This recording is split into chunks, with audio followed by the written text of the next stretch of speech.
से पश्चिम की लंबाई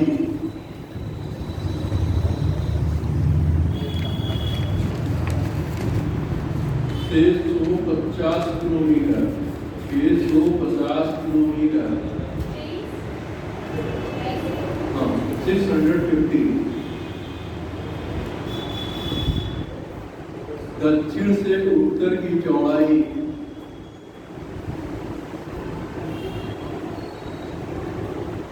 240 किलोमीटर।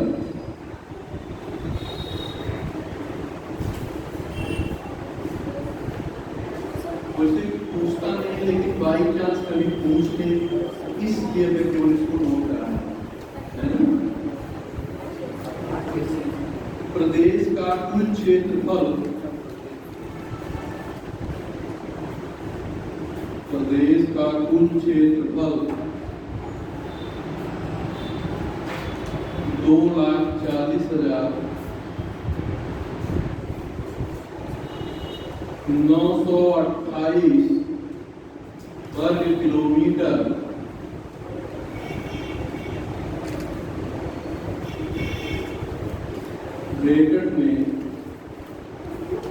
ब्रैकेट में भारत का 7.33%। क्वेश्चन पूछा गया है कि उत्तर प्रदेश का क्षेत्रफल भारत के कुल क्षेत्रफल का कितना प्रतिशत है, ये क्वेश्चन पूछा गया है। तो आपको यहाँ प्रदेश का क्षेत्रफल भी ज्ञात हो जा रहा है और ये भी पता चल जा रहा है कि उत्तर प्रदेश का क्षेत्रफल भारत में कितना। और यही क्वेश्चन पूछा था और आंसर में भी दिया था 7.33%। तो यहाँ दोनों चीजें आपको कम एक ही लाइन में क्लियर हो गई। अब क्षेत्रफल की दृष्टि से कैसा स्थान है राज्य का, आप सभी लोग अभी कल की चर्चा इस पे हुई थी। चौथा स्थान है। पहला आप लोग जानते हैं कि राजस्थान है, दूसरा मध्य प्रदेश है और तीसरा, तो 3 के बाद चौथा किसका नंबर आता है आपके उत्तर प्रदेश का। अब आप लिख लीजिए क्षेत्रफल में बड़े जिले, क्योंकि ये भी पूछता है क्रमवार 3-4 जिले, सबसे बड़ा क्षेत्रफल में कौन सा जिला है, तो इसको भी आप नोट कर लीजिए। क्षेत्रफल की दृष्टि से या ये लिखिए कि सर्वाधिक क्षेत्रफल वाले, सर्वाधिक क्षेत्रफल वाले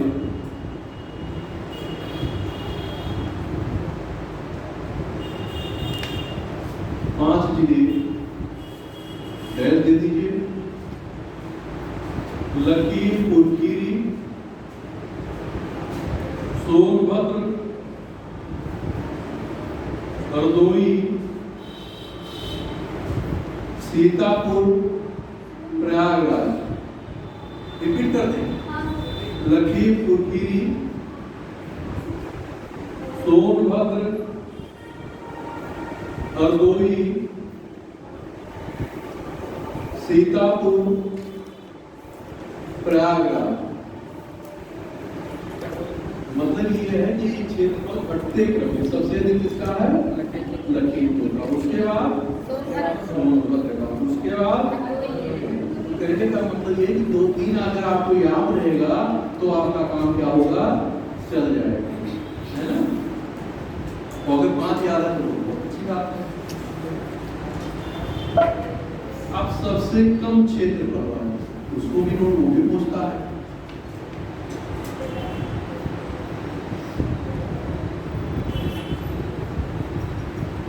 हापुड़ गाजियाबाद, हापुड़ गाजियाबाद तो जरूर याद रखिएगा, है ना। हापुड़ और गाजियाबाद को जरूर याद रखिएगा। भदोही, शामली, हापुड़, गाजियाबाद, भदोही, शामली, गौतम बुद्ध नगर।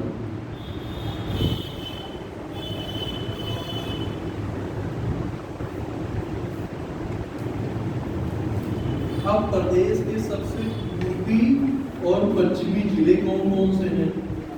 तो आप लिखिए सबसे पूर्वी व पश्चिमी जिले।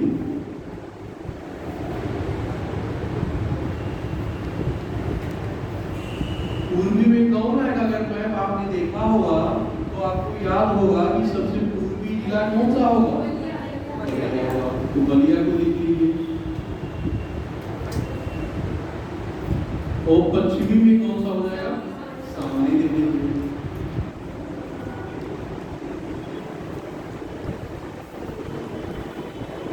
अब उत्तरी प्रदेश के उत्तरी और दक्षिणी जिले भी लिख लीजिए। उत्तरी सहारनपुर और दक्षिणी सोनभद्र।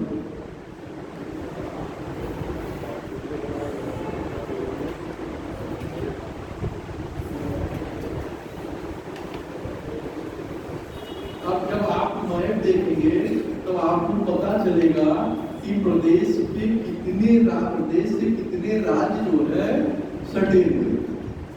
बात में आ रही है। और देश की सीमा क्या? नेपाल की सीमा लग रही है। आप देखोगे मध्य प्रदेश की सीमा भी उत्तर प्रदेश से लग रही है, छत्तीसगढ़ की भी लग, बिहार की भी लग रही है, झारखंड की भी लग रही है, इधर जो है आपका हरियाणा का भी लग रहा है, हिमाचल प्रदेश का भी लग रहा है और राजस्थान का भी जो है ये भी लग रहा है। टोटल कितने राज्यों की सीमा लगती है आपके प्रदेश से? 8 और 1 शासित प्रदेश मतलब दिल्ली। प्रदेश से सटे राज्यों की संख्या क्वेश्चन 1-2 बार पूछा गया कि कितने राज्य की सीमा लगती है।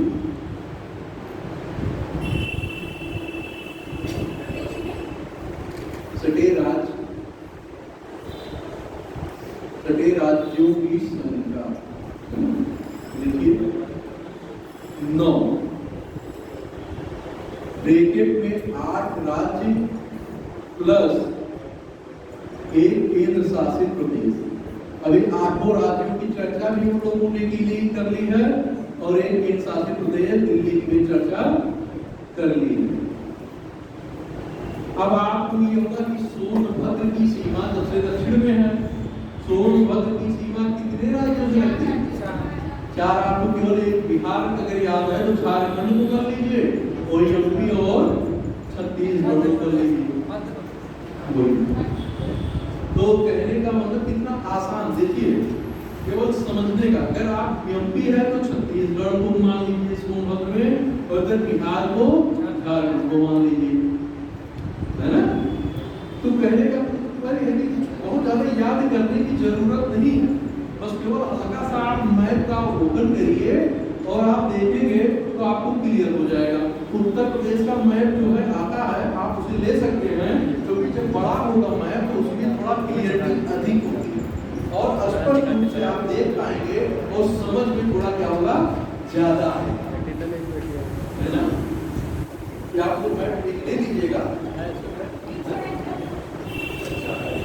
हाँ, तो इसमें आप देखिए, सब देख रहे हैं, सब देखिए, सब लगे हुए देखिए,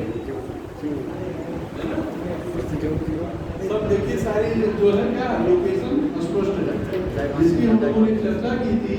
सारी लोकेशन आपको क्या है दिखाई पड़ रहे हैं, है ना? बस इसी से आपको क्या होगा कि 2-4 बार आप देखेंगे, आपको जरूरत नहीं पड़ेगी और आपको स्वतः याद हो जाएगा। बस कई बार 2-4-5 बार रिवीजन कर लेंगे तो याद आएगा। एक बार तो नहीं होगा, लेकिन यह है कि आप 4-5 दिन 6 दिन 10 दिन लगातार देखेंगे याद हो जाएगा।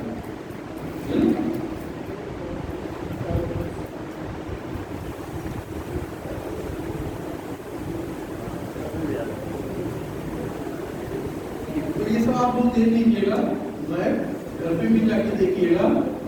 मैप सभी लोगों के पास होगा, अगर नहीं होगा तो कागज के मैप आते हैं 20-25 रुपये में मिलते होंगे, आप लोग उसको खरीद लीजिएगा दुकान से और अपने घर पे लगा दीजिएगा कहीं सही स्थान पे और उसको देख लीजिएगा। थोड़ा बेहतर ढंग से जब आप बराबर देखते रहोगे तो आपको याद हो जाएगा। लेकिन क्या होता है, किताबों में रखा रहता है, उसे आप पढ़ करके देखते होते नहीं हो। जैसे एड्रेस आप ले जाते हो, ये एड्रेस में मैप लाया जाता है तब आप देखते हो, और घर में बहुत रेयर केस में लोग देखते हैं, लेकिन मैप देखते होते नहीं। तो फिर क्या होता है कि मैप पे क्वेश्चन पूछे जाते हैं आपके परीक्षा में, तब उसमें आप क्वेश्चन गलत करके चले आते हैं, क्योंकि मैप बेस्ड क्वेश्चन पूछे जाते हैं हमेशा। कभी भी आप देखोगे तो मैप बेस्ड क्वेश्चन पूछा गया हर एग्जाम, चाहे दो ही क्वेश्चन हो, कभी कभी थोड़ी संख्या ज्यादा भी हो, तो उसको आप करेंगे तो आपको याद रहेगा। और इसका सबसे आसान तरीका है कि आप उसे देखें, रटे नहीं। रटने तो भूल जाएगा, रटने में भूल जाएगा, लेकिन तब देखेंगे तो याद हो जाएगा। चलिए आगे।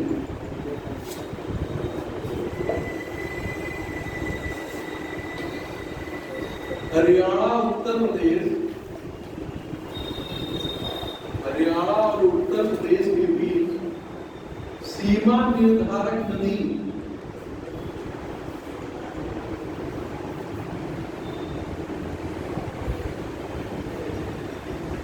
यमुना। अब आप लोग हमें ये देख के बताइए कि राजस्थान से कौन कौन से जिले जो है सीमा जो है छू रही है? यहाँ है राजस्थान में क्या कौन कौन से राज्यों की जो है सीमा लग रही, कौन कौन से जिलों की सीमा लग रही है बताइए।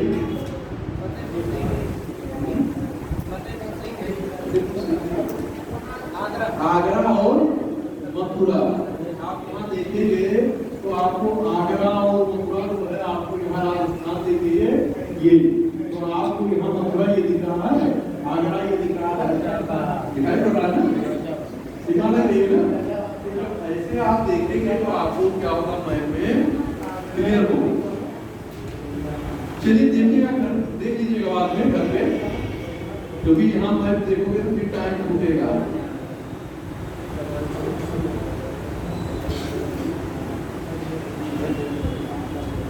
चलिए आगे आगे बढ़ते हैं। जैसे आप जान लीजिए कि सोनभद्र से 4 हैं, शिमला से हिमाचल प्रदेश से केवल एक जिला जो है सीमा संबंध करता है ना। तो उन सारी चीजों को आप लोग क्या करेंगे, मैप से देख लेंगे।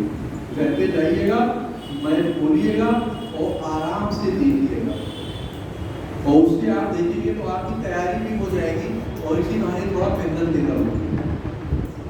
मैप देखना जो धीरे धीरे जब देखोगे तो समझ पड़ेगी और चीजें याद भी होगी, है ना। प्राकृतिक विभाजन,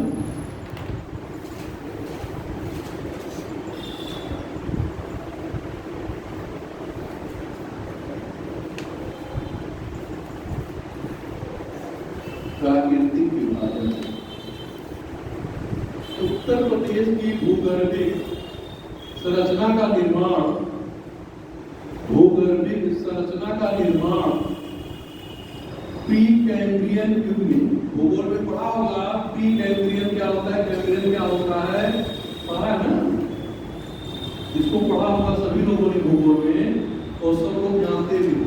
और जब आपका तो आप देखेंगे महाद्वीपीय विस्थापन की बात की गई थी कि महाद्वीप व महासागर, तो आपने वहां पढ़ा होगा अंगारा लैंड एंड गोंडवाना लैंड, आपने पढ़ा होगा पैंथालासा पैंजिया, पढ़ा होगा ना। महाद्वीपीय विस्थापन का जो है गगन का सिद्धांत जो है वो सारी चीजें आप लोगों ने वहां पढ़ा होगा। तो अंगारा लैंड से किस किस महाद्वीप की उत्पत्ति हो रही है और गोंडवाना लैंड से किस किस की हो रही है, ये आप लोग जानते होंगे, जानते हैं ना, याद है अंगारा लैंड से और गोंडवाना लैंड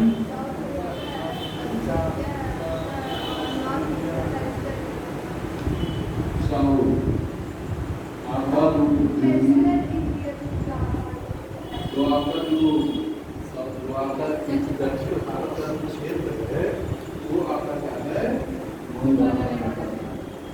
आपके अंगारा लैंड का भाग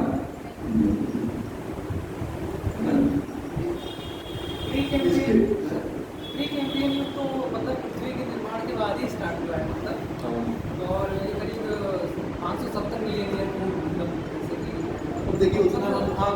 नहीं, क्योंकि हमें जो यहाँ इसमें केवल मैंने एक रेफरेंस के लिए दिया है, वो बहुत ज़्यादा गहराई में नहीं जाएंगे, क्लास के बाद चर्चा कर लेंगे, क्योंकि यहाँ जितनी चर्चा हो रही है उस लोग उतने की ही चर्चा करेंगे। उत्तर प्रदेश के जो भी मतलब भूगर्भिक संरचना का निर्माण है वो तो हिमालय जब भारत के जो चट्टान है वो जब टकराई थी मतलब कि अंगारा लैंड से तब हुआ है ना, उसके बाद अंगारा लैंड से टकराए थे, बिल्कुल बाद में चर्चा करेंगे। लेटेस्ट सीन युग में ऐसा हुआ। चलिए बाद में चर्चा कर लेंगे, है ना। बस केवल यहाँ हम लोग उत्तर प्रदेश के पर्सपेक्टिव में देखेंगे, है ना। जलोढ़ मृदा का जो निर्माण है उत्तर प्रदेश के पूरा भाग में आगे बढ़िए, नहीं इसी में टाइम जो है बीतता जाएगा। उत्तर प्रदेश का प्राचीनतम भूभाग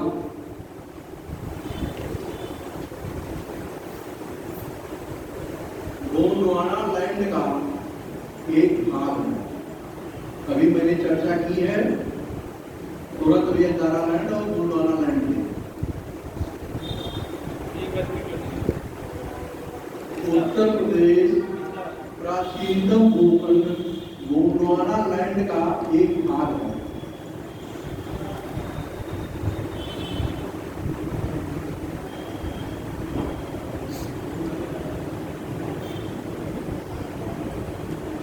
अब भाबर क्षेत्र का निर्माण किससे होता है ना, तो इसको लिख लीजिए,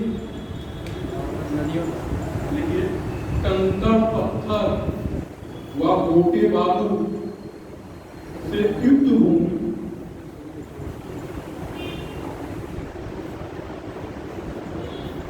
भाबर क्षेत्र कहलाती है, या डैश लगा के भाबर क्षेत्र लिखिए, है ना। अब आपको ये याद रखना होगा कंकड़ पत्थर और मोटे बालू के कण, क्योंकि ये क्वेश्चन पूछता भी है, जो पेपर दे रहे होंगे उन्हें पता होगा कि क्वेश्चन पूछा गया है ना। तो इसलिए ये आपको याद रखना होगा। आगे लिखिए समतल नम व दलदली भूमि, नम मतलब नमी से, वह दलदली भूमि से युक्त या होती है तराई क्षेत्र। समतल नम व दलदली भूमि तराई क्षेत्र, मतलब इससे तराई बेल्ट का क्या होता है ना। अब यहाँ जैसे क्या है, अब इन क्षेत्रों की फसल भी होगा, क्वेश्चन पूछा गया है कि किस क्षेत्र में कौन सी फसल होती है, तो तीनों क्षेत्रों से संबंधित क्या है फसल की बात की गई है, और उस फसल से संबंधित क्वेश्चन भी पूछे गए हैं। तीनों क्वेश्चन पूछे गए हैं और तीनों क्षेत्र भी कई बार पूछे गए, एक बार नहीं कई बार पूछे गए। इसीलिए हमारे लिखाई भाबर क्षेत्र तराई क्षेत्र लिखा के आगे बढ़ लेते, हमें क्या जरूरत है 3-4 चीजों की इससे मिलकर बनना, इसलिए लिखाने की जरूरत है, क्योंकि वो पूछता है कि किससे मिलकर भाबर क्षेत्र बन रहा है, किससे मिलकर तराई का निर्माण हो रहा है ना। इसलिए इन चीजों को जब आप लिखे रहेंगे याद होगा, तभी तो उसका आंसर आप दे पाओगे, अन्यथा क्या होगा आंसर नहीं दे पाओगे। तराई क्षेत्र की मुख्य फसल अंडरलाइन करिएगा या गोला बना लीजिएगा, उस फसल को गोले में कर लीजिएगा। तराई क्षेत्र की मुख्य फसलें डैश दीजिए, धान गन्ना। यही पूछता है कि तराई क्षेत्र की मुख्य फसलें क्या हैं, यही क्वेश्चन पूछा गया है, तो आपको क्या आंसर देना था, धान और गन्ना।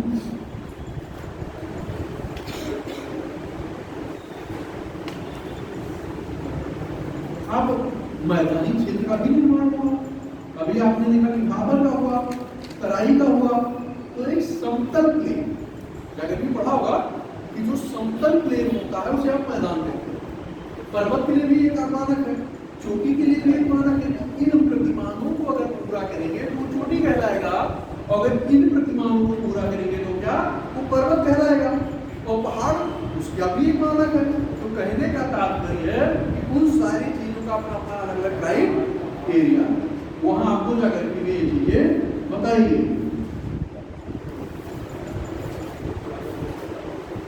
तराई क्षेत्र के उत्तर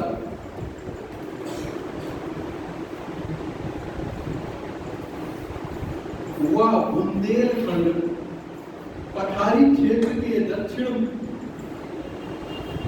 स्थित है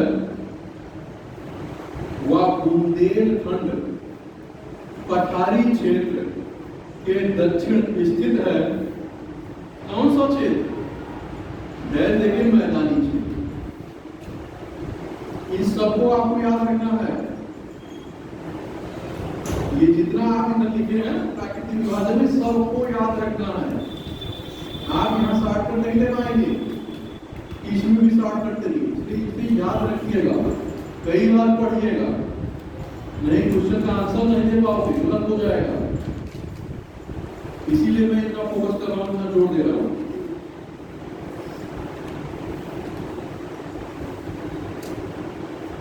आगे देखिए,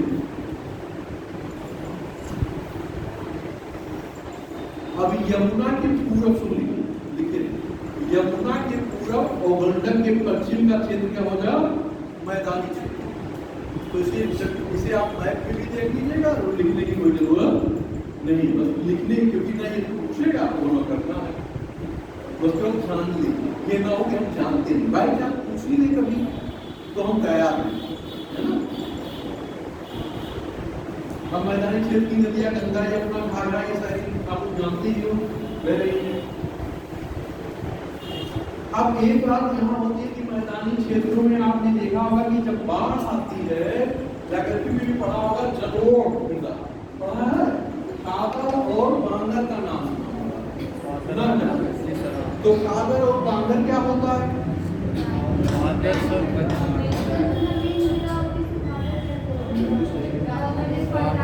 इससे पुराने क्योंकि हर साल नई नई मैदान क्या हो रही है, आ रही है, तो उसकी फर्टिलिटी क्या होगी?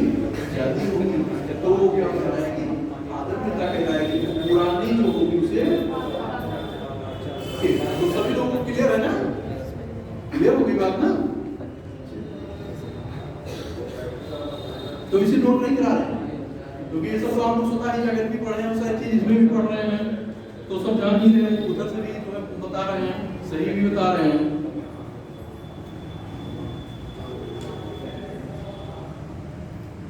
अब मैदानी क्षेत्र की ऊंचाई,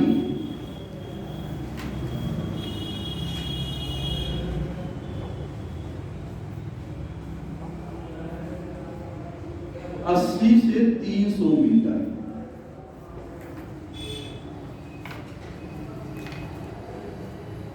अब ये वाला जो है ये अंडरलाइन के लिए जो लिखना है, मैदानी क्षेत्र का ढाल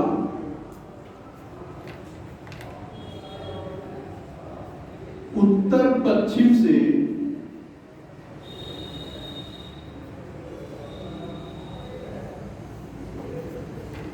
देगा दक्षिण पूर्व की ओर, क्योंकि उत्तर पश्चिम उधर है, दो दिशा तो कवर हो गई, तो दो दिशा जो बचे उधर हो जाएगी, तो दक्षिण और पूर्व की डैश देखिए, दक्षिण पूर्व बीच में डैश दीजिएगा।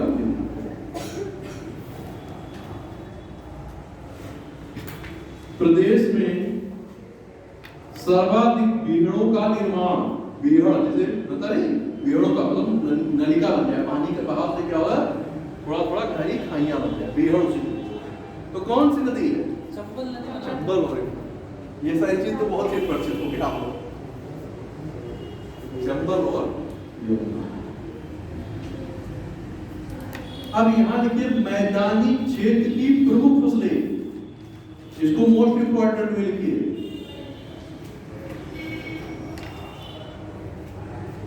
गेहूं, धान, आलू।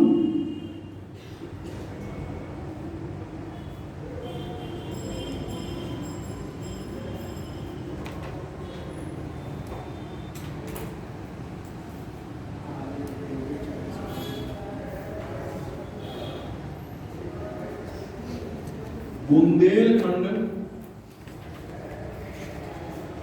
या पहाड़ी क्षेत्र की मुख्य फसलें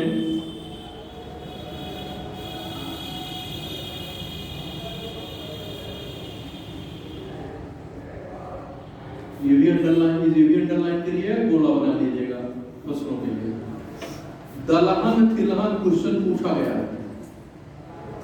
ये तीनों जो दिखाई गए हैं फसलें, तीनों के तीनों पूछे गए। बस इसको चाहे गोला बना लीजिए चाहे अंडरलाइन। अब एक और लिख लीजिए, पूछता है सर्वाधिक नम भूमि वाला क्षेत्र, वेटलैंड जिसे कहते हो, है ना। वेटलैंड भी जगह भी पढ़ा होगा। ईरान में स्टॉकहोम सम्मेलन जो हुआ था, याद है?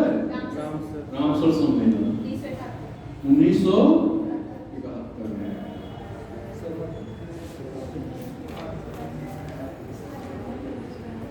सोनभद्र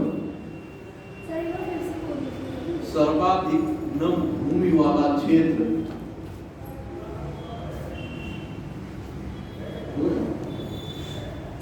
सोनभद्र।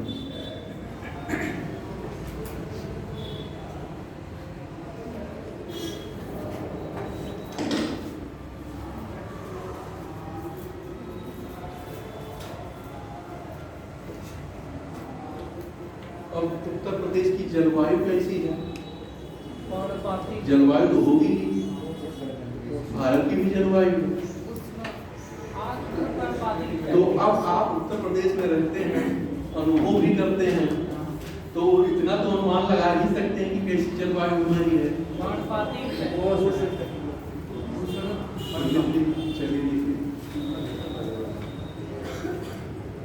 उत्तर प्रदेश की जलवायु मुख्य रूप से उष्ण प्रधान, उष्ण मतलब गर्म, उष्ण प्रधान, शीतोष्ण, कटिबंधीय एवं मानसूनी है। मतलब केवल गर्मी ही नहीं है, ठंडी भी है, शीतोष्ण है ना, और मानसूनी भी है ना। देखिए शब्दों पे बहुत ज्यादा गौर करने की जरूरत होती है। आप केवल उष्ण नहीं कह सकते, केवल शीतोष्ण नहीं कह सकते, केवल मानसूनी भी नहीं कह सकते। तीनों का क्या है? मिलन है। जिस प्रकार से आपके प्रदेश में कितनी ऋतुएं हैं? 3 ऋतुएं हैं ना, ग्रीष्म, वर्षा और शीत ऋतु। सबसे गर्म महीना क्या है? कौन सा महीना? जून का महीना। और सबसे ठंडा महीना जनवरी। सबसे ठंडा महीना जनवरी का। आपने देखा होगा कि महासागरों में तापमान सबसे अधिक इस महीने में और सबसे कम इस महीने में। पढ़ा होगा, है ना, बताया भी गया होगा, तो उसे भी देख लीजिएगा। तो ये लिखने ही था। अब ये बात आ रही कि सबसे अधिक वर्षा आपके प्रदेश में किससे होती है? बंगाल की शाखा से, मतलब दक्षिण पश्चिम मानसून की बंगाल की शाखा। हाँ, दक्षिण पश्चिम मानसून आप सही कह रहे हैं, लेकिन उसका कोई नाम होता होगा। बंगाल की जो शाखा, जैसे पूर्वा है, पश्चिमी है, दक्षिण पश्चिम मानसून है। ठंडी में जो वर्षा होती है वो क्या होता है? वो पश्चिमी विक्षोभ और उत्तर पश्चिम, उत्तर पूर्वी मानसून। तो कहने का तात्पर्य क्या है कि ये जो हो रहा है इसके विपरीत हो रहा है ना। तो सबसे अधिक वर्षा किससे होगी? पूर्वा। आपके प्रदेश में सबसे अधिक वर्षा पूर्वा अर्थात दक्षिण पश्चिम मानसून से, अर्थात बंगाल की। तो ये भी लिखने की जरूरत नहीं है, आप लोग इसे जान रहे हैं, हम भी चर्चा कर लिए हैं, है ना। अब ये बात आ रही कि सबसे अधिक वर्षा किस महीने में होगी, ये जानकारी जरूरी है। सबसे अधिक वर्षा आपके किस महीने में होगी?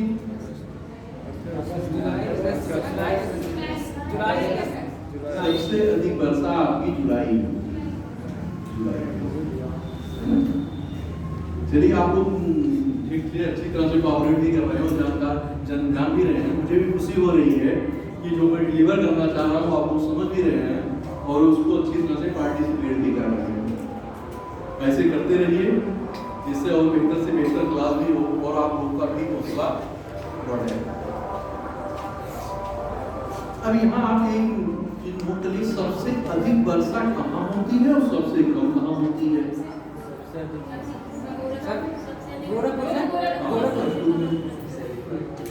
लिख लीजिए, क्योंकि जो ये पूछता है तो लिख लीजिए, नहीं जी भूल जाओ तो फिर क्वेश्चन चला जाएगा। आगरा साइड होता है ना सबसे कम आगरा साइड होता है। थोड़ा लिखा है सर्वाधिक और सबसे कम वर्षा वाले जिले, सर्वाधिक व सबसे कम वर्षा वाले जिले गोरखपुर। और ये भी आप लीजिए कितनी सेंटीमीटर, 184.7 सेंटीमीटर। मथुरा, मथुरा सबसे कम होता है, मथुरा 54.4 सेंटीमीटर।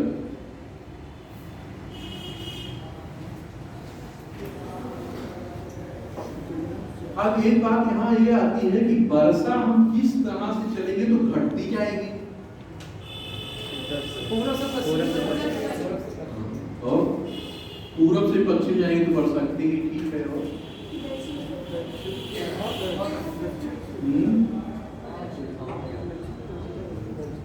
दक्षिण जो उत्तर से जब दक्षिण की तरफ आप जाओगे तो वर्षा की मात्रा कम।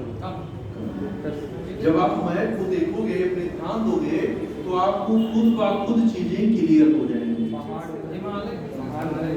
जैसे आपका प्रदेश का मैप लोकेशन आपके सामने क्लियर होगा, तुरंत ही प्रश्नों के उत्तर में आपको पढ़ने की जरूरत नहीं है। आप देखते हैं, उसी आधार पे ही आप आंसर दे दोगे। थोड़ा समझ को विकसित करना होगा, बस विकसित कर लीजिए तो आपकी बहुत सारी चीजें क्या होगी कि कम याद करना पड़ेगा, है ना? तो चीजें क्या हो जाएगी और आसान हो जाएगी। यहाँ तक क्लियर हो गया? आप सबसे अधिक वर्षा आप जानिए जुलाई में होता है, किधर से किधर जाने की वर्षा कैसे होगा ये भी आप जानते हैं। आगे चले, अब ये भी आप जानते हैं सबसे गर्म और ठंडा महीना।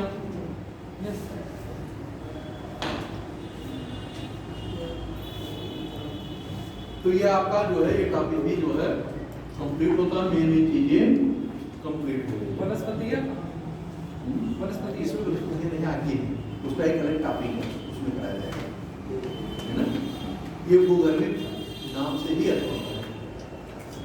मिट्टी, अगला मिट्टी, कृषि, मिट्टी, कृषि एवं पशुपालन।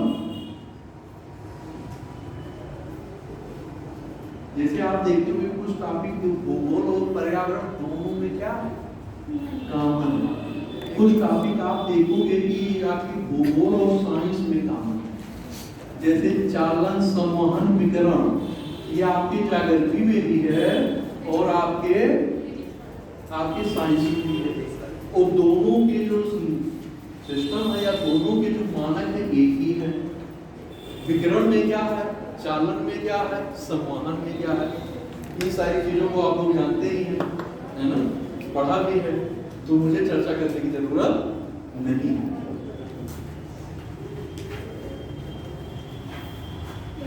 चलिए अब ये देखना है कि कितने पारिस्थितिकी क्षेत्र, प्रदेश की जलवायु भी इनपुट द्वारा किया गया है, तो उसी को नोट कर लें। ये दोनों इंपॉर्टेंट में रखिएगा, पूछे गए कई बार, है ना? प्रदेश में कुल कृषि पारिस्थितिकीय क्षेत्र,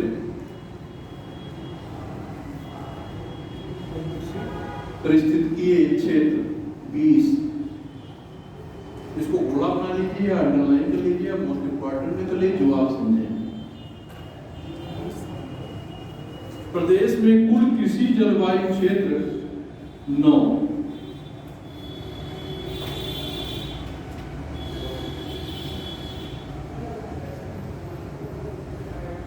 इसको इसको भी अंडरलाइन करिए और या जो है गोला बना लीजिए। अब मिट्टी का विभाजन कितने भागों में मिट्टी बांटी है? 8 भागों में। तो ये तो आप लोग जानते ही हैं, इसको लिखने की कोई जरूरत नहीं है आपको। लिख लीजिए कुल कार्यशील जनसंख्या में से, कुल कार्यशील जनसंख्या में से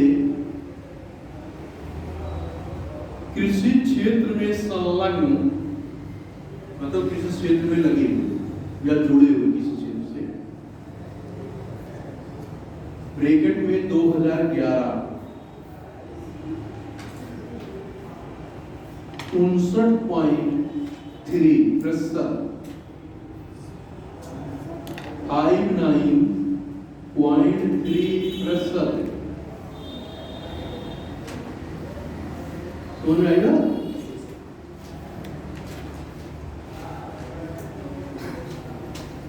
अब कितना बोया गया क्षेत्र, कितना क्या, वो तो हर साल का अपना अपना अलग अलग रहता है आंकड़ा, तो ये आप लोग देख लीजिए, है ना। अब जो है प्रदेश में जैसे क्या होता है आप जानते होंगे, सीमांत जोत क्या है, बृहद जोत क्या है, लघु जोत क्या है।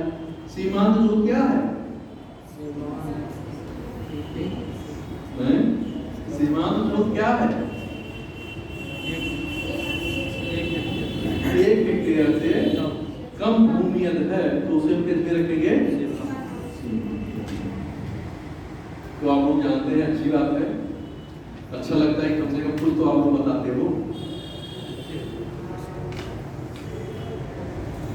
चलिए आगे अब हम लोग जो है कुछ मिट्टी और कुछ उसकी चर्चा कर लेते हैं। कहा कि इस क्षेत्र की कौन सी मिट्टी है, इस क्षेत्र की क्या विशेषता है, उसमें हम लोग थोड़ा फोकस कर लेते हैं और आगे बढ़ते हैं। अब सबसे अधिक आपको यहाँ भी क्या होगा कि नवी और पुरानी जो खादर और वांगर मिट्टी है ना, खादर में नवीन जलोढ़ मिट्टी और वांगर में क्या है, पुरानी जलोढ़ मिट्टी। तो खादर क्या होगी, ज्यादा फर्टिलिटी होगी, ज्यादा उपजाऊ होगी, और वांगर क्या होगी, कम उपजाऊ होगी। तो इससे भी इसकी भी चर्चा करने की जरूरत नहीं है। लिख लीजिए कुछ।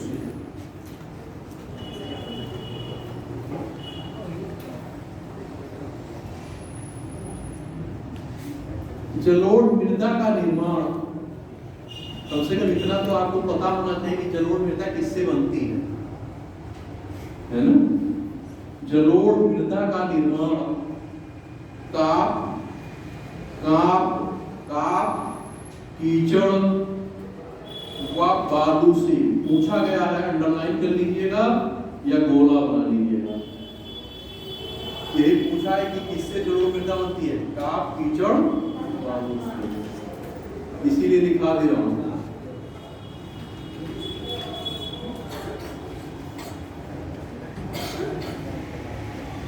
अब एक बात आपको ये भी पता होनी चाहिए कि जलोढ़ मृदा में किन तत्वों की प्रचुरता होती है, मतलब बहुतायत होती है, किसकी कमी होती है, तो ये आप लोग बताएं।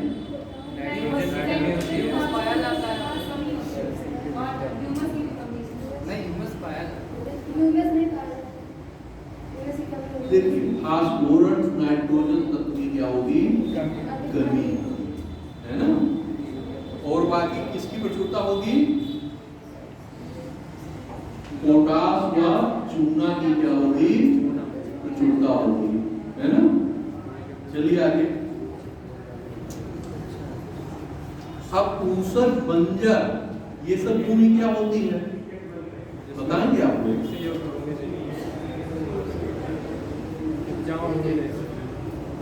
चलिए लिख लीजिए तो हम चर्चा करते हैं, हम लोग आगे चल जाएंगे, कहीं छूट जाएगा तो नहीं किया जाएगा।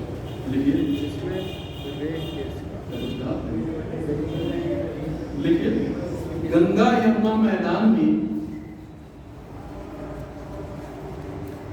कहीं कहीं लौड़िए या झाड़िए मृदाएं मिलती हैं। कहाँ मिल रही हैं, गंगा और यमुना में। कैसी मिट्टी, साठ से युक्त और बेस, क्षार से युक्त। क्षार और जो है बेस आपने कहाँ पढ़ा होगा, लवण और क्षार। साइंस में भी पढ़ा है और ज्योग्राफी में भी पढ़ा है, पर्यावरण में भी पढ़ा है ना। अब इसे हम किस किस नाम से जाएंगे, टाइप कीजिए। जिसे सामान्य भाषा में, सामान्य भाषा में ऊसर, देखिए ऊसर या बंजर या कल्लर, अंडरलाइन करिएगा साहब, या रे, ये नाम पूछता है कभी कल्लर और कभी रे।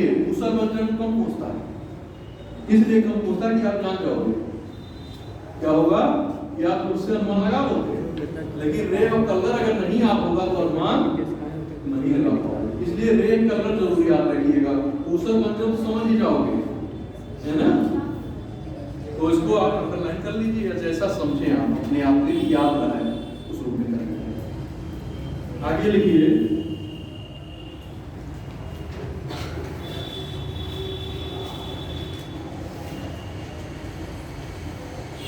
अब आपके पश्चिमी उत्तर प्रदेश और बुंदेलखंड में कैसी मृदा पाई जाती है?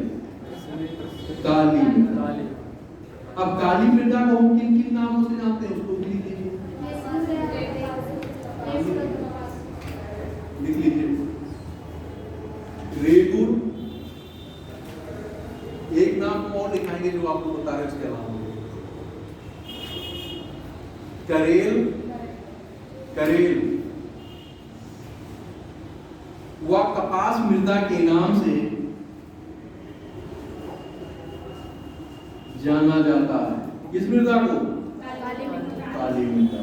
दिल्ली जानी काली मृदा, क्योंकि इन नामों को आपको याद रखना है, नहीं तो क्या होगा, एक भी मिस हुआ बाई चांस वही पूछ लिया तब क्या होगा, तब गलती के अलावा कोई विकल्प, अब तुक्का लग गया तो ठीक है, और नहीं लगा तो क्या हो गया, माइनस से भी क्या हो गया, एक क्वेश्चन का थर्ड भी क्या हो गया, चला गया।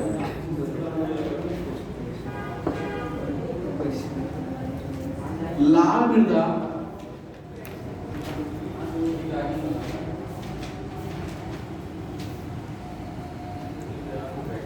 परवा, परवा पारावा, परवा वा पड़वा, पा अंगा हुआ, पड़वा मृदा, मार या मार, ये सब उसी में है। कहां तक लिखा है? लाल मृदा, परवा या पड़वा, फिर का मार या मार, लिखा मार या मार, कामा राकर, रा पराग बनता कारा, राकर या राकर, वह भूंटा मृदा, भूंटा मृदा। अब देखिए इन नामों को याद रखना पड़ेगा, इन नामों को आपको याद रखना पड़ेगा, कई बार पढ़ना पड़ेगा, और नहीं रखेंगे अगर पूछेगा तो फिर दिक्कत हो जाएगी, क्योंकि नाम भी थोड़ा अजीब है, तो इसलिए कई बार पढ़ लीजिएगा, है ना। बुंदेलखंड क्षेत्र,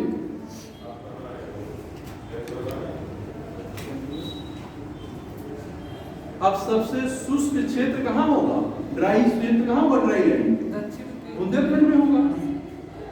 सभी लोग जान रहे हो तो लिखने की कोई जरूरत नहीं है इसे, आगे चलिए बढ़िए। प्रदेश में सबसे अधिक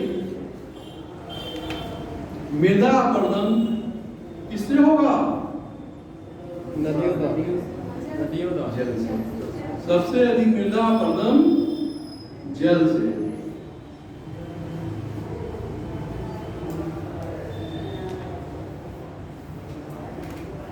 सबसे अधिक मृदा अपरदन, आगे बढ़े। प्रदेश में सर्वाधिक लवणीय मृदा या क्षारीय, लवणीय या क्षारीय मृदा वाला जिला रायबरेली। अभी ऊपर लिखा है ना लवणीय या क्षारीय, वही तो सबसे अधिक किस क्षेत्र जिले में है, रायबरेली।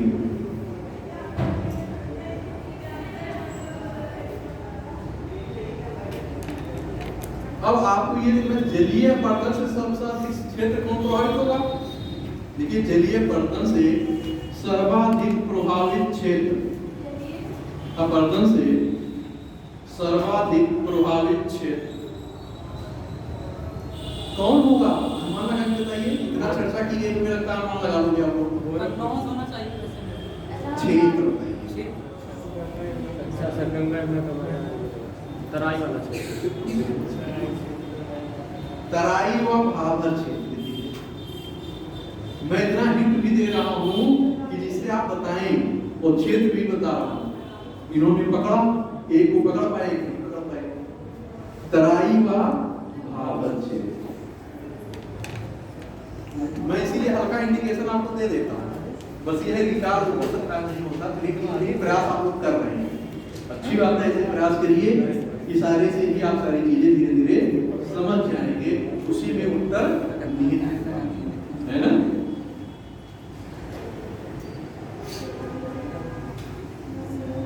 प्रदेश में सर्वाधिक औनलिका, सर्वाधिक औनलिका या औनालिका अपरदन जल, ब्रैकेट में जल, जल से अपरदन वाला नदी क्षेत्र। अब नदी तो इतना चर्चित है कि आप खुद ही जान जाओगे। नदी इतनी चर्चित है कि उस नदी में भी सबसे अधिक औनलिका कहाँ होगी, मतलब नालियां कहाँ बनाएगी पानी की, ऐसे ऐसे नाली बनेगी ना। जी सर। सबसे ज्यादा जो चंबल वाला जो क्षेत्र चंबल है, और लिखिए चंबल नदी क्षेत्र।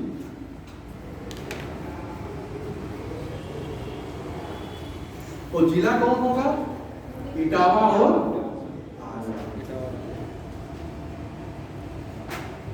अब अगर औनलिका अपरदन होगा तो कैसा क्षेत्र बनेगा?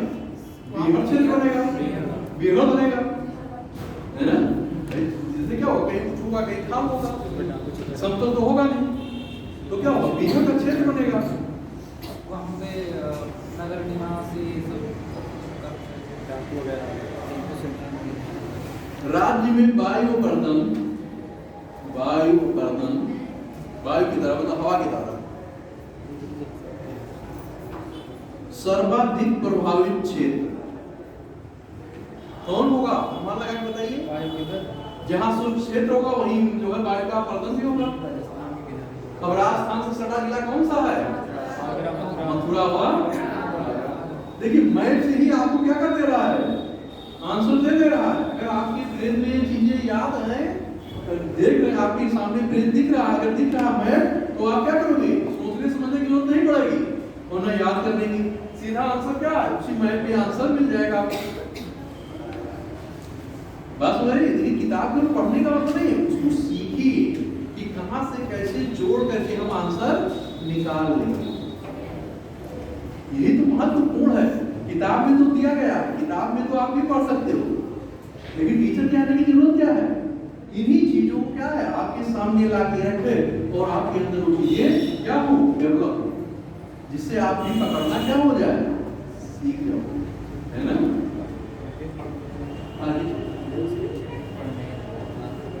अब ये बताइए, फसल चक्र क्यों अपनाया जाता है? फसल चक्र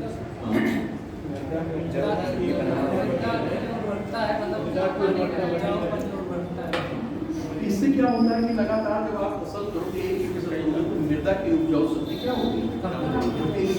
अगर आप सामान्य जैसे बताए कि दलहन वाली फसल उगा लेना चाहिए, गन्ने वाली फसल उगा लेना चाहिए, जैसे आप धान को गेहूं कर रहे हो, तो उससे क्या होगा, लगातार मृदा की उपजाऊ शक्ति क्या होगी?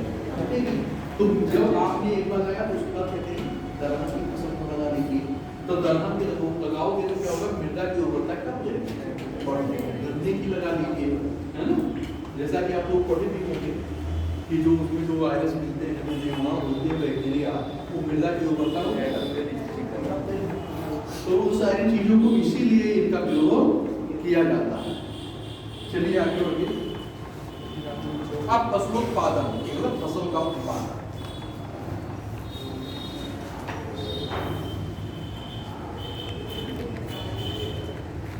समझ में सबको अच्छी तरह से आ रहा है, बोरिंग तो नहीं लग रहा है? इरिटेट तो नहीं हो रहे हो आप लोग कि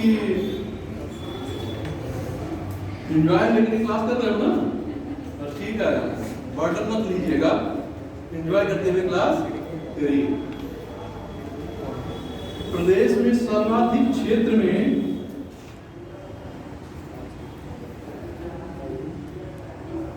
बोई जाने वाली फसल अंडरलाइन करिएगा। सर्वाधिक क्षेत्र में बोई जाने वाली फसल, अब बताइए अनुमान लगा कि कौन सी फसल? केवल सर्वाधिक की बात की गई है, मतलब जो सबसे अधिक बोई जा रही है। चाहे एक ही शब्दों को ध्यान रखना है, नहीं क्या होगा जानते हुए क्वेश्चन से हाथ ओवर हो। इसीलिए मैं हमेशा जोर देता हूँ शब्दों पे, हमेशा अंडरलाइन इसीलिए कहता हूँ अंडरलाइन करिए। अंडरलाइन करने का मतलब वहां मेरा जोर पड़ेगा, हम सीखेंगे पढ़ना, गलतियों से क्या होगा दूर होगा, हमेशा हमारे ध्यान में क्या होगा बना रहेगा। बस डरिए तो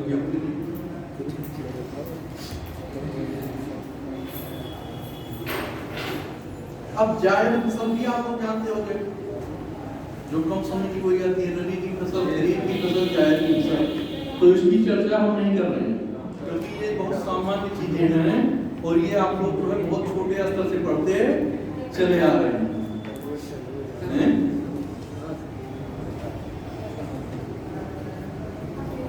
अब हम कुछ क्षेत्र विशेष की बात करेंगे जहाँ पे जो फसल उगता है। सर गेहूँ मतलब बोया तो जाते जाता है क्षेत्र पे, लेकिन उत्पादन ज़्यादा नहीं होता ना। कारण ये होता है कि जिस वैरायटी का जैसा होगा प्रोडक्शन होगा, उस प्रोडक्शन से उतना ही तो उपज होगा, जिसकी क्षमता होगी उतना ही तो प्रोड्यूस करेगा। अगर उसकी क्षमता उतनी नहीं तो फर्टिलिटी कहाँ से आएगी, है ना? तो जितनी क्षमता होगी उस हिसाब से हेक्टेयर में इसका जो है अनुमान निकाला जाता है कि एक हेक्टेयर में कितनी उपज हुई, उसी के आधार पे जो है होता है। पहले तो बहुत कम होता था, अब तो मान लीजिए हरित क्रांति आई, हरित क्रांति आई, तो उससे सर्वाधिक कहाँ हुआ? गेहूँ गन्ने को हुआ और पश्चिमी क्षेत्र को हुआ, खासकर पंजाब हरियाणा पश्चिमी यूपी को हुआ, और खासकर पूर्वी क्षेत्र क्या हुआ छूटा रहा, उतना लाभान्वित नहीं हुआ। तभी तो बाद में जो है आपको दूसरी हरित क्रांति की आवश्यकता महसूस हुई, तभी तो दूसरी हरित क्रांति आई गई। आप समझ रहे हैं? आपको जगत में बहुत अच्छी तरह नामित कराया गया होगा, अगर नहीं कराया तो कराया जाएगा। जगत भी हो गई कि नहीं हुई? हो गई।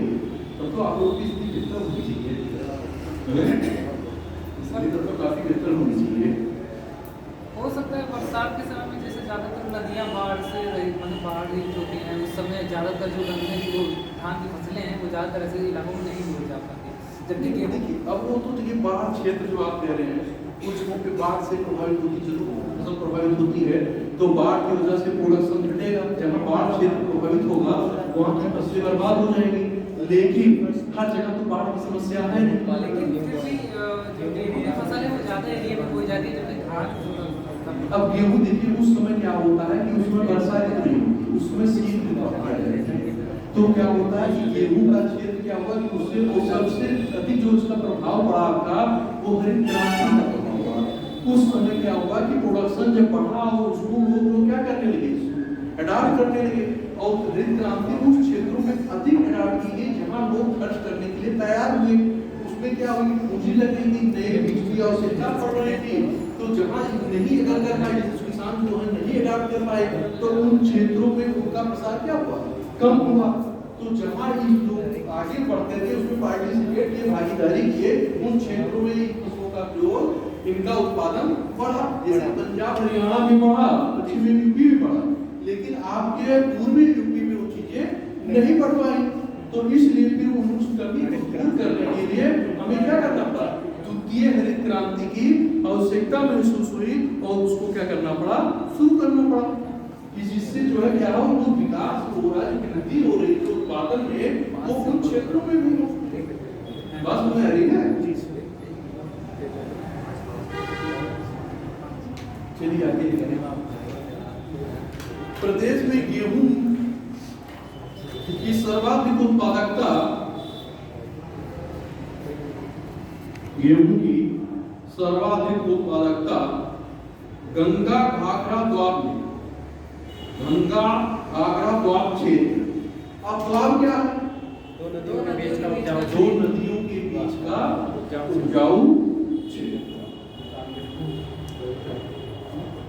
फिर से बोल दे सर। ये सब भारत में भी पता गेहूं की सर्वाधिक उत्पादकता क्षेत्र गंगा घाघरा द्वाब क्षेत्र। अरहर, चना, अंडरलाइन रखिएगा, वह अदरक की सर्वाधिक खेती होती है। पूछा है क्वेश्चन कि अदरक की खेती सर्वाधिक कहाँ होती है? धान की खेती सर्वाधिक कहाँ होती है? क्वेश्चन पूछा गया है। तो अगर याद होगा तभी तो लगाओगे। बुंदेलखंड, बुंदेलखंड।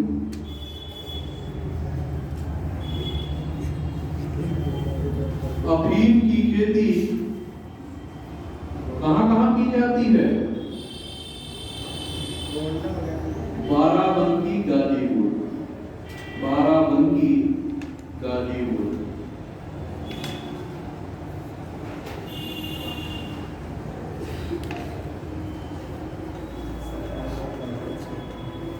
और नजदीक सब कौन सी है प्रदेश की? गन्ना। गन्ना तो लिखने कोई जरूरत नहीं, नजदीक फसल आप जानिए जो गन्ना। चलिए आगे। प्रदेश में सर्वाधिक कृषि श्रम उत्पादकता क्षेत्र, मतलब सर्वाधिक श्रम की उत्पादकता के क्षेत्र में है, ये भी जानना जरूरी है ना। कहां होगा? सबसे अधिक श्रम उत्पादकता के क्षेत्र में होगा। हल्का सा ध्यान दीजिए, समझ जाओगे।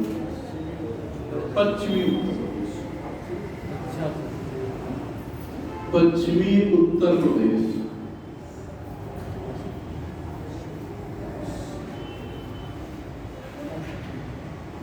हो गया। अब इसको लिखिएगा, क्वेश्चन पूछा गया जो मैं लिखा रहा हूं, और मैक्सिमम बच्चे इस क्वेश्चन को गलत कर दिया है ना। देखिए, प्रदेश में संतरा उत्पादक क्षेत्र, संतरा उत्पादक क्षेत्र सहारनपुर व बुंदेलखंड क्षेत्र, सहारनपुर व बुंदेलखंड क्षेत्र।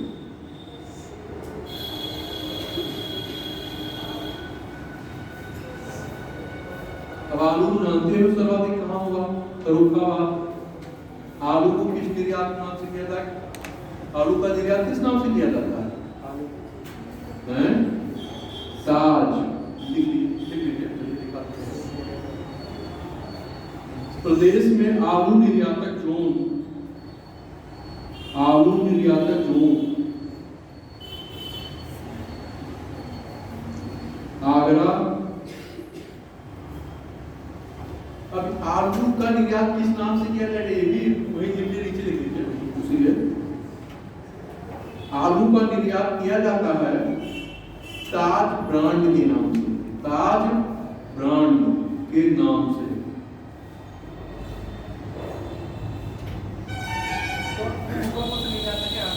ताज ब्रांड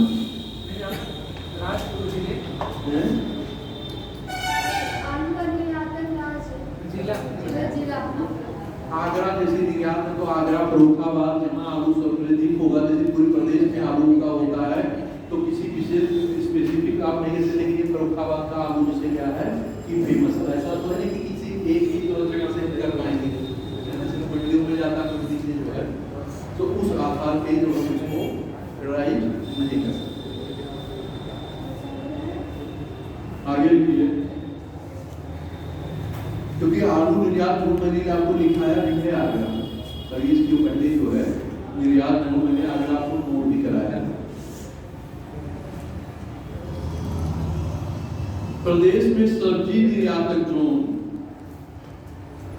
अब देखिए सब्जी निर्यातक जोन के रूप में किसे डेवलप है। इसके पहले भी आपने जब संगठन संस्थान लिखा था तो शाकभाजी संस्थान नाम आया था वाराणसी।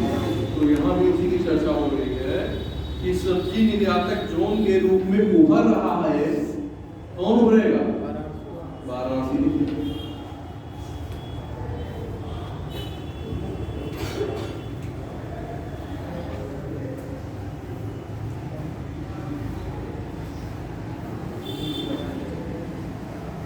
अब जैसे बरई मानपुर पान, बरई पान का जो है वैरायटी होता है, बरई मानपुर,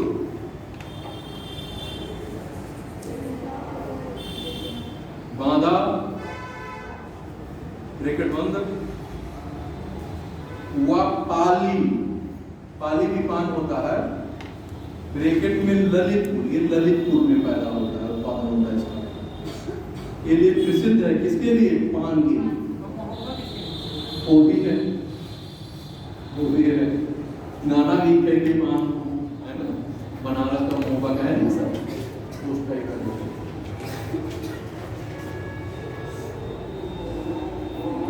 अब दूध के उत्पादन में सबसे अधिक किस राज्य में होता है?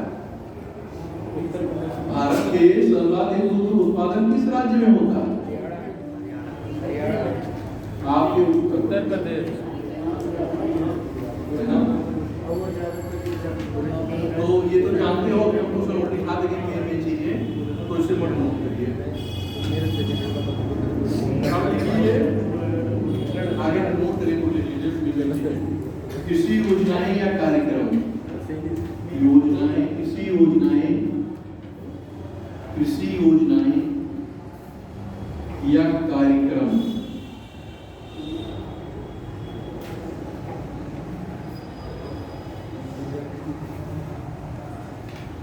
प्रदेश में जमींदारी उन्मूलन कानून,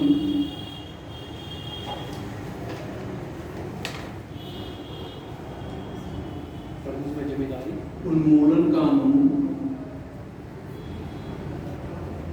अधिनियम 1950 ब्रैकेट में, अधिनियम 1950 ब्रैकेट बंद लागू हुआ। डेट याद रखिएगा 1 जुलाई 1952, इंपॉर्टेंट में कर लीजिए।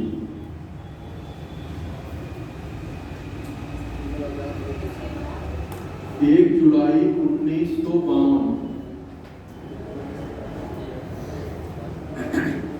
चकबंदी योजना, चकबंदी योजना चलाई जा रही है 1954 से,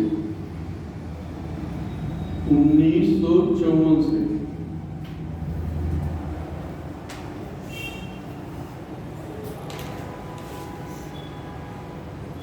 उत्तर प्रदेश अधिकतम जोत सीमा, अधिकतम जोत सीमा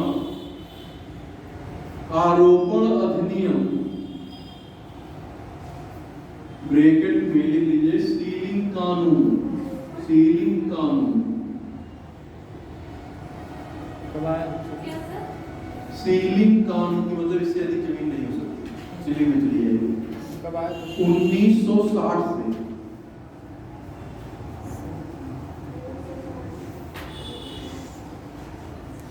एंटी भूमाफिया टास्क फोर्स का गठन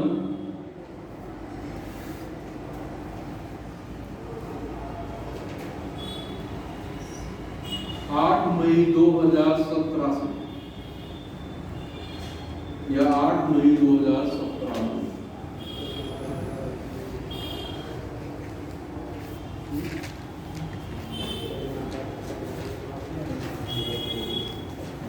किसान क्रेडिट कार्ड योजना, क्रेडिट कार्ड योजना 1998 से। सब इसको सब याद रखिएगा।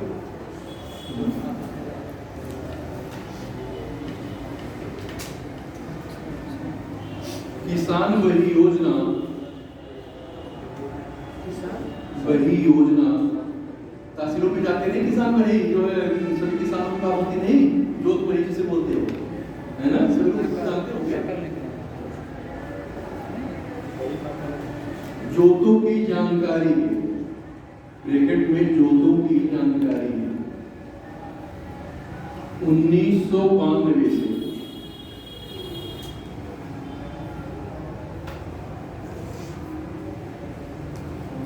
किसान मित्र योजना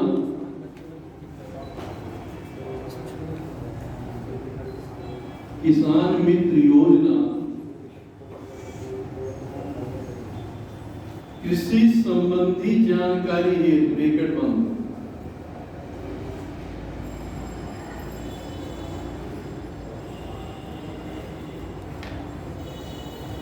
18 जून 2001 से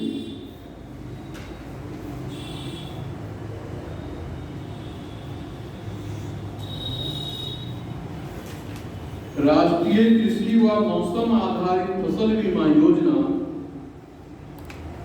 राष्ट्रीय कृषि व मौसम आधारित फसल बीमा योजना 14 फरवरी 2014 से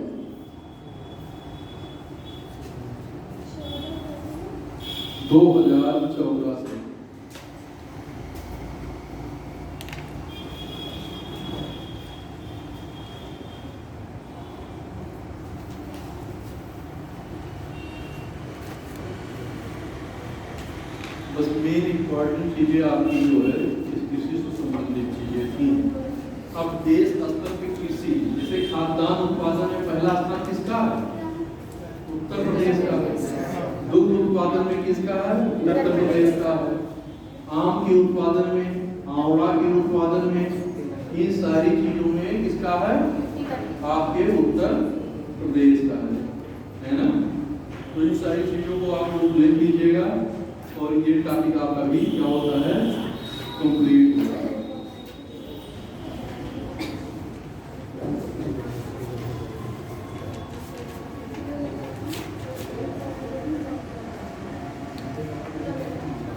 अब नदी तंत्र, झीलें, सिंचाई व भूगर्भ जल ये कराया जाए ना अभी।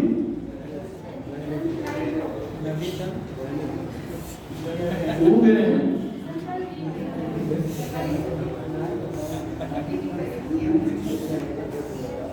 अब जैसी आप लोगों की इच्छा है, अगर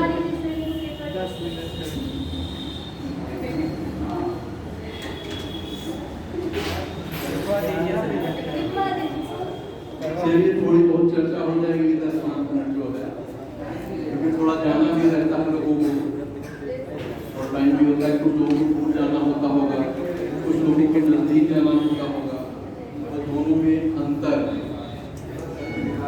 तो इसमें दूर जाने वाले कितने लोग हैं?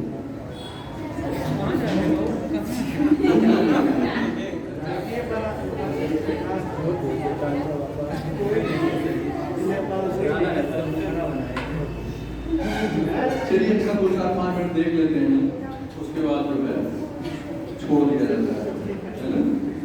तो थोड़ा नदी, झील सबके विषय में भी चर्चा कर लेते हैं, इसके विषय में जानकारी भी थोड़ा आप लोग लीजिए। अब प्रदेश की प्रमुख नदियां, तो प्रमुख नदियों में आप किस किसे ले सकते हैं? गंगा, यमुना, घाघरा, रामगंगा, गोमती, इन सारी नदियों को जो है आप देखो। अब नदियों का उद्भव भी आप देखोगे कि कुछ नदियां कहां से उत्पन्न हो रही हैं? पहाड़ी क्षेत्र से। और कुछ नदियां कहां से हो रही हैं? नमभूमि स्थल से हो रही हैं, है ना, तराई क्षेत्र से हो रही हैं। तो उन नदियों के उद्भव के आधार पर भी क्या होगा, उनका अंतर होगा और उन्हें जानना भी जरूरी है, क्योंकि पूछता है कि कहां से जो है इस नदी का उद्भव हुआ है।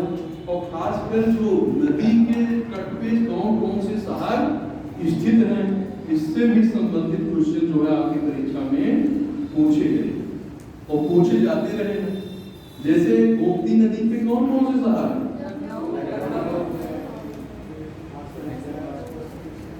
बता रहे और गंगा नदी पे कई शहर, गंगा नदी पे यमुना पे भी है, राम गंगा पे भी है, घाघरा पे भी, जैसे सरयू जो है आपके अयोध्या में सरयू जो है, सरयू पे भी है, राप्ती गोरखपुर जो है, तो हिंडन नदी पे भी है ना, कुआनो आपकी बस्ती की वो है। तो कहने का मतलब क्या है कि इसी आधार पे जो है इन शहरों का भी मुझे जानना जरूरी है। किस नदी के तट पे कौन सा शहर स्थित है, क्योंकि कुछ शहर ऐसे हैं कि जिसे बराबर आयोग पूछता ही रहता है। शायद आयोग को उससे बड़ा लगाव होगा, इसलिए वो उसे कई बार पूछ चुका है ना। अब आप ये जानिए कि नदियों का उद्भव किस आधार पे हो रहा है। अब कौन कौन सी नदी किस क्षेत्र से होगी और कौन नदी कहाँ आकर के किस नदी से मिलेगी, और नदियों का प्रवेश भी तो होगा कि उत्तर प्रदेश के किसी जिले से और किसी जिले से उसकी निकासी भी होगी, और कुछ नदियां क्या हो किसी जिले में आकर के किसी नदी से जो है आपकी मिल जाएगी। जैसे रामगंगा नदी गंगा में मिल जाएगी, कहाँ मिलेगी? कन्नौज में मिल जाएगी। यमुना गंगा से कहाँ मिल जाएगी? प्रयाग में मिल जाएगी। वहाँ 3 नदियों का क्या हो जाएगा? संगम हो जाएगा। छपरा के पास आपकी घाघरा नदी जो है क्या हो जाएगी? गंगा से मिल जाएगी। तो कहने का तात्पर्य क्या है कि ये नदियां जो है क्या होगी, अपना जो है एक जगह कहीं न कहीं पे संगम बनाएगी और अंत में जाके गंगा कहाँ पहुंच जाएगी, जाकर के आगे गंगा, फिर उससे आगे आप देखेंगे बांग्लादेश, फिर वहां से बंगाल की खाड़ी में क्या होगा, नाम बदलता रहेगा और उसके बाद वो नदी क्या हो जाएगी, बंगाल की खाड़ी में चलेगा। तो इन सारे आधारों पे जो है आप जाकर के भी डिटेल वहां कराया गया होगा कि कहां से कैसे उद्भव हुआ, गंगा का कैसे हुआ, यमुना का कैसे हुआ, रामगंगा नदी का कैसे हुआ, घाघरा को करनाली नदी भी बोलते हैं, नारायणी भी बोलते हैं, कहाँ पे करनाली बोलेंगे, कहाँ नारायणी बोलेंगे, गंडक नदी को शालिग्राम बोलते हैं। शालिग्राम क्यों बोलते हैं? छोटे छोटे जो बड़े पत्थर मिलते हैं उसी के आधार पर उसको क्या किया गया, शालिग्राम नाम दिया गया है ना।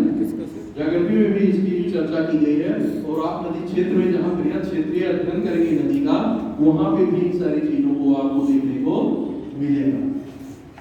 तो लिखाएंगे नहीं, क्यों थोड़ी बहुत ऐसे चर्चा कर लेंगे, बाकी भी लिखने का मन लोगों का नहीं है तो इसे लिखाएंगे नहीं। और नहीं लिखना चाहे तो 2-4 सेंटेंस लिखवा भी देंगे, लिखवा दे। चलिए, प्रदेश की प्रमुख नदियां, प्रमुख नदी एडवांस में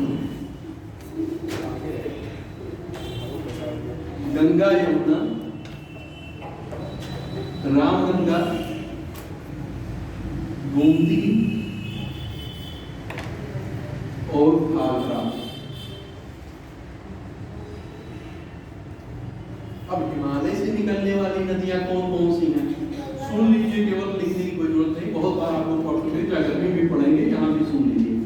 तो गंगा, यमुना और कौन सी, रामगंगा, इन सारी नदियों को जो है आप क्या होगा, ऐसे कई नदियां हैं, आप लोगों को देख लीजिएगा कि हिमालय से कौन कौन सी नदियां निकलती है ना।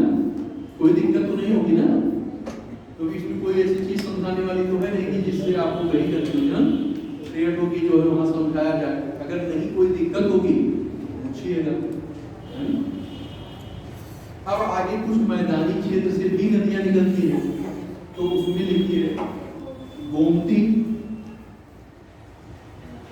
ब्रैकेट में गोमल, ये आप पढ़ोगे वैदिक काल में, तो वहां गोमल, स्वास्थ्य, परशुड़ी, रागी, ये सब आया होगा ना, अस्तिनी, वितस्ता, ये सब नाम आपको जो है वहां सब संको प्रदेश जो था आपके, वहां पे नदियों का आया था ना, घग्गर, हकरा, ये सब नाम आया होगा वहाँ पे। वैदिक काल पीरियड की मात्र उत्तरवादी गंगा नदी का नाम एक ही बार आया है और ज़्यादातर नदियों का उल्लेख जो है सिंधु के क्षेत्र पर जो है या बस जो पाकिस्तान या उधर नहीं, देखिए गंगा का उल्लेख एक बार हुआ है, यमुना का उल्लेख 3 बार हुआ है और उसमें जो सर्वाधिक नदी की चर्चा की गई है कौन सी नदी थी? सिंधु नदी। सर्वाधिक चर्चा सिंधु नदी की गई है और सबसे पवित्र नदी सरस्वती। देखिए क्या है, क्वेश्चन के फॉर्मेट को देखिए, जब पवित्र नदी की बात करेगा तो आपको आंसर सरस्वती को देना होगा और सर्वाधिक चर्चा की बात करेगा तो आपको सिंधु नदी की बात करनी है ना। वैदिक काल में आप लोगों के साथ डिस्कस सबने किया होगा तो उसमें भी और यहाँ पर भी रिवीजन आपको करा दे रहा होगा। चलिए देख लीजिए इसमें बरोड़ा बरोड़ा बरोड़ा कहाँ लगा है? सही सही साफ आपको एक पर बड़ी सही कमसा पांडो आमी कर्मनासा आदि मैदानी नदी। आगे लिख लिए करके कैसी नदियां हैं? मैदानी नदियां। अब कुछ नदियां पठार से भी निकलेंगी है ना, तो पठारी क्षेत्र की नदियां भी जो है देखिए सोन ब्रैकेट में स्वर्ण सोन, अरे सोन नर्मदा ये सब तो वो ताप्ती ये सब तो बहुत पढ़े होंगे, एक दो बार नहीं कितनों बार पढ़े होंगे और छोटे क्लास से ही पढ़ते आ रहे होंगे। बेतवा केन बेतवा बेत्रोती बेत्रोती केन कर्णवती केन कर्णवती चंबल सिंध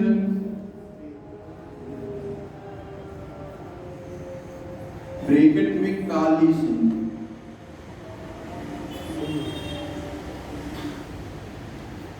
बेलन बेलन, अरे बेलना तो सभी लोग जानते होंगे ना, रोटी जिससे बेला जाता चकले में बेलन सभी लोग जानते हो ना? नहीं जानते हमारे घर में प्रयोग होता है, सब यहाँ रोटी बनती है। रेहंद है देखिए पठारी नदियां